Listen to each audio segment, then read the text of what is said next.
광야의 길도 성화의 길이 되는 것이죠. 예수님을 믿는 믿음으로 우리가 이스라엘 백성처럼 광야 같은 인생을 걸어갑니다. 거기에서 배우게 되는 새로운 삶의 라이프 스타일은 분명히 두 가지로 요약이 되죠. 하나는 10계명으로 불리는 하나님의 말씀. 하나님의 말씀으로 살아가라. 이게 40년 광야의 핵심 아니겠습니까?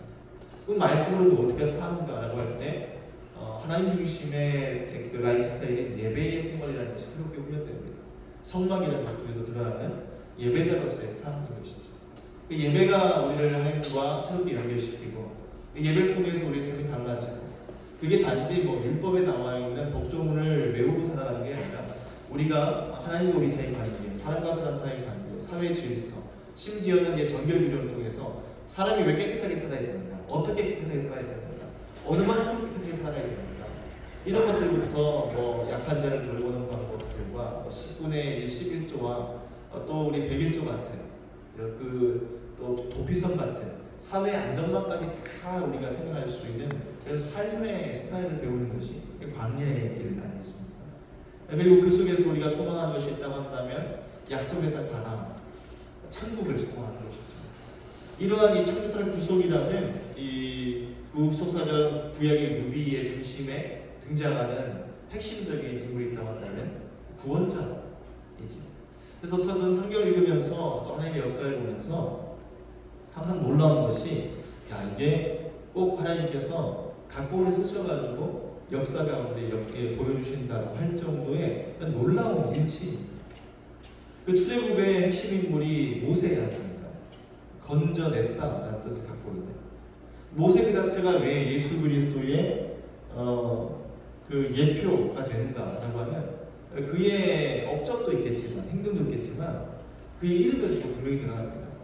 그 자신이 건짐을 받았고 또 더 나아가서 그가 이스라엘 백성의 건전을 자로 부르신 바로 그 자리, 구원의 자리라는 것이죠. 그래서 우리는 모세를 통해서 구원자로 우리에게 오시는 예수 그리스도를 볼 수 있게 되는 것 아니겠습니까? 또한 그 이스라엘 백성들이 약속의 땅에 들어갈 때에도 하나님께 누구를 이끌어가시는가 보면 여호수아를 이끌어갑니다. 참 그 이름도 독특한 것 같아요. 예수님이라는 그 이름 자체가 사실은 여호수아의 헬라어 버전입니다. 구원자다. 예슈아라는 말이 헬라어에서 예수스로 번역이 되고 또 예수님이 되어오셨을 때에 그 이름을 가지고 써라 말씀하십니다. 그러면서 자연스럽게 이 구약에 나와 있는 구속사의 핵심 요소인 출애굽과 가나안 입성의 사건들, 그것을 이끌었던 하나님을 부르신 받은 자 모세, 그리고 가나안에 들어갔을 때에 하나님께서 이끄신 여호수아, 그 모든 것들을 통해서 정말 예수 그리스도의 구원을 예표하는 구속사의 사건이라고 고백하셨다고 되는 것이죠. 그럼 이렇게 정확하게 떨어질 수 있는 그런 흐름이 어디 있겠냐라는 것입니다. 그러니 구약의 구속사에서 드러내고 있는 핵심은 이사야나 여러 가지 스가야나 이런 그 구약에 나와 있는 예언서를 다 뒤집어내지 않는다 할지라도 우리 분명하게 내릴 수 있는 결론이 구약의 중심은 누구십니까? 예수 그리스도시다. 그래서 볼 수밖에 없습니다. 그리고 그 예수 그리스도가 누구신가? 무슨 일을 하셨는가? 또 우리가 그 예수 그리스도 통해서 어떠한 삶이나 일하는가? 진짜 그 구약의 구속사의 역사가 우리의 삶에 어떻게 드러나는가 이걸 볼 수 있는 자리가 신약 성경 전체가 되겠죠. 그러니 우리는 신약에서 모든 신약의 복음서와 서신서와 심지어 요한계시록까지도 발견되는 것이 있다고 한다면 예수 중심성이라고 합니다. 그래서 보면 복음서에 가장 먼저 쓰여진 것이 마가복음, 우리 예수학교 분들은 다 아시니까 더 설명할 필요가 없을 것 같습니다. 마가복음이 복음서 중에 가장 먼저 써졌는데 그 시작이 기가 막힙니다. 그래서 본문을 프린트에 나와 있지만 저기도 띄어놨거든요. 보면 이렇습니다. 하나님의 아들 예수 그리스도의 복음의 시작이다. 그죠? 그 다음에 구약의 역사, 하나님의 구속사가 어떻게 연결되는가? 그래서 선지자 이사야의 글에 보라 내가 내 사자 앞에 보내니 요한을 보내고 그 다음에 그가 예비하는 자가 하나님의 오실 길 예비한 자가 된다. 그리고 나서 그분이 누구인가? 라고 할 때 나는 그 9절부터 그때 예수께서 갈릴리 나사렛부터 와서 요단강에서 요한에게 세례받으시고 곧 물에서 올라오셨세 하늘이 갈라짐과 성령이 비둘기같이 자기에게 내려오심을 보시더니 하늘로부터 소리가 나기를 너는 내 사랑하는 아들이라 내가 너를 기뻐하노라 하시는 말씀을 합니다. 이 복음의 핵심이 누구인가? 예수 그리스도이다. 뭐 당연한 결론이지만 이것만큼 중요한 게 없죠. 또 이 공간복음뿐 아니라 요한복음은 더 근원적인 깊이 있는 신학적 통찰을 보여줍니다. 태초에 말씀이 계셨다. 로고스가 계셨다. 호 로고스 프로스 에스틴이라고 해서 이 태초의 창조의 역사 가운데 함께 하신 말씀이신 예수 그리스도, 모든 만물의 근원 되신 로고스가 되신 예수 그리스도, 그것을 선포하고 그분을 믿고 영접한 자 구원을 받고 그분이 이 땅에 오신 것이 하나님의 구속 역사의 핵심이다 선언되는 것이 요한 복음의 서문이죠. 이만큼 분명하게 드러나는 것이 없습니다.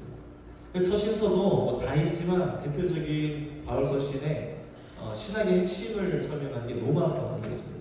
로마서에도 등장하는 것은 분명합니다. 예수 그리스도의 종 바울, 우리의 정체성을 고백하는 것은 예수 그리스도인 것이죠.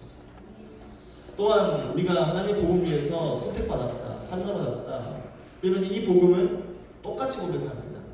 구약의 구속사의 핵심이다. 하나님이 선지자를 통해서 아들에 관해서 미리 약속하신 것이다. 그 아들은 누구신가?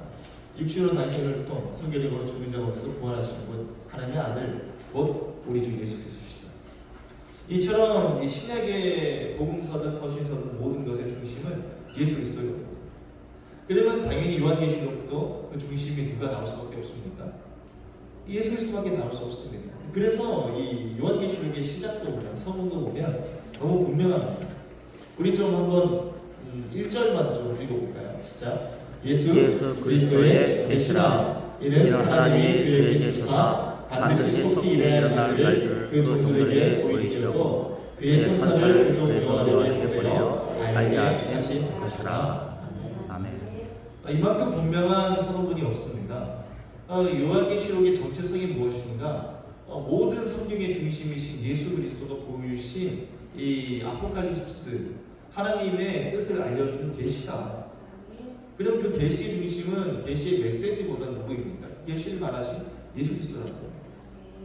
그래서 요한도 이것을 선포할 때에 7교회 편지할 때에도 누구를 소개하는가 하면 예수 그리스도를 소개합니다. 이제도 계시고 전에도 계셨고 장차 오시리와 그의 보좌 앞에 있는 7영과 또 충성된 증인으로 죽은 자를 가운데 먼저 나시고 땅의 임금들의 머리 대신 예수 그리스도를 말미암아 너희와 평강이 너희에게 있을지어다. 아멘. 그리고 그 다음에 쭉 나오는 이야기는 우리가 아는 것처럼 이 계시록의 모든 핵심을 요약한 문장이 7절까지 쭉 이어지는 것이죠. 이렇게 보면 요한계시록을 바라볼 수밖에 없는 핵심이 사실은 예수 그리스도의 기독론이라는 것이에요. 그런데 이제 장르 특성상 이 요한계시록은 기독론적인 시각보다 종말론적인 시각으로 많이 연구가 됩니다. 그래서 아마 앵커바이블 주석을 보시는 분들은 아시겠지만 앵커바이블 주석에 한글 번역본도 나와 있는데요. 그 앞에 보면은 요한계시록의 역사, 해석의 역사, 해석사가 나옵니다. 거기에 얼마나 요한계시록의 해석사가 종말론적으로 치중되어 있는지 아마 읽어보시면은 상당한 도움이 되실 것 같아요. 여기 이 요한계시록을 떠올리면 사실 누가 떠올라야 됩니까? 예수 그리스도. 그분이 누구신가? 무슨 일 하셨는가인데 사실 우리 이런 거 많이 떠올립니다. 666이다, 종말이다, 뭐 베리칩이다. 한동안은 이제 백신도 막 나오고 뭐 이단 가방에 있던 뭐 바코드, 요즘 뭐 AI도 나옵니다. 세대주의 종말론자들 사이에서. 왜 이런 문제가 생겨나는가 하면 이 사람들이 바라보는 종말론적인 시각에 머물러버린 이 잘못된 시선이라는 것이죠. 성경 자체가 예수 그리스도라는 핵심을 갖고 있는데 그 기독론을 보지 않고 종말론에만 집중하는 겁니다. 그래서 이제 어떤 일이 나는가 하면 이런 일들이 나죠. 요한계시록을 종말론적 시각으로 바라볼 때 드러나는 이거 그냥 제가 강의 준비하면서 인터넷에 떠 있는 이거 포부가예요. 그냥 널려 있는 자료입니다. 널려 있는 자료. 이단들의 자료. 여기 보면은 이제 세대주의 종말론을 도표로 만들어놨습니다. 그래서 이제 전천년주의라는 게 환란 천년 왕국 이전의 관점이라는 거죠. 예수님의 재림이 언제 오는다라고 할 때 전천년, 후천년, 무천년 이렇게 되어 있지만 뭐 그런 것들 중요하지 않습니다.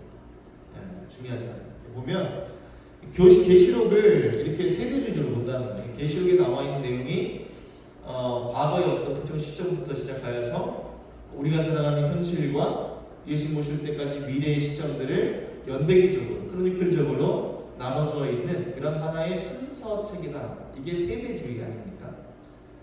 요한계시에 나와 있는 것들이 어떤 세대를 특정적으로 가리키고 있다 그런 말이거든요. 그러면서 억지로 만든 것이 이겁니다. 여기 보면 몇 가지 중에 하나인데요. 이거 보시면 이게 세대주의구나, 이게 잘못된 해석이구나 라고 우리가 바로 캐치하셔야 됩니다. 근데 이런 것도 보고 와 신기하다, 제대로 분석했네, 이렇게 착각하는 분들이 너무 많아요. 보면 이제 환란전 추고 이런 게 있습니다. 그건 이제 이따가 조금 우리가 들여다보겠지만, 그리고 또 뭐가 있는가, 이제 첫째인 적그리스도의 등장, 그 다음에 둘째인 전쟁, 셋째인 기근, 넷째인 사망과 지옥, 다섯째인 순교자의 호소, 여섯째인 천체의 격변, 이게 나와 있는 그 내용인데, 첫째인의 적그리스도의 등장, 이 첫째인의 적그리스도의 등장이라는 말이 성경에 있을까요, 없을까요? 요한계시록에 있을까요, 없을까요? 네, 없으니까 질문했죠. 그런 건 없습니다. 읽어보십시오. 첫째를 뗄 때 적그리스도 등장했다 그런 말이 안 나오고요. 첫째를 뗄 때 흰발을 탄 자가 나와서 전쟁을 시작하는 그런 모습이 등장합니다. 그러니까 이기고 또 이기더라 이런 말이 나오거든요. 근데 그거를 적그리스도의 등장이라고 프레임을 씌우는 거죠. 근데 저 도표만 보면은 야 이거 분석이 나는데, 하지만 거기에 뭐가 들어가 있습니까? 성경에 나와 있지 아니한 자신의 잘못된 생각들을 집어넣는 거예요. 우리는 이런 식으로 성경을 해석한 적이 없습니다.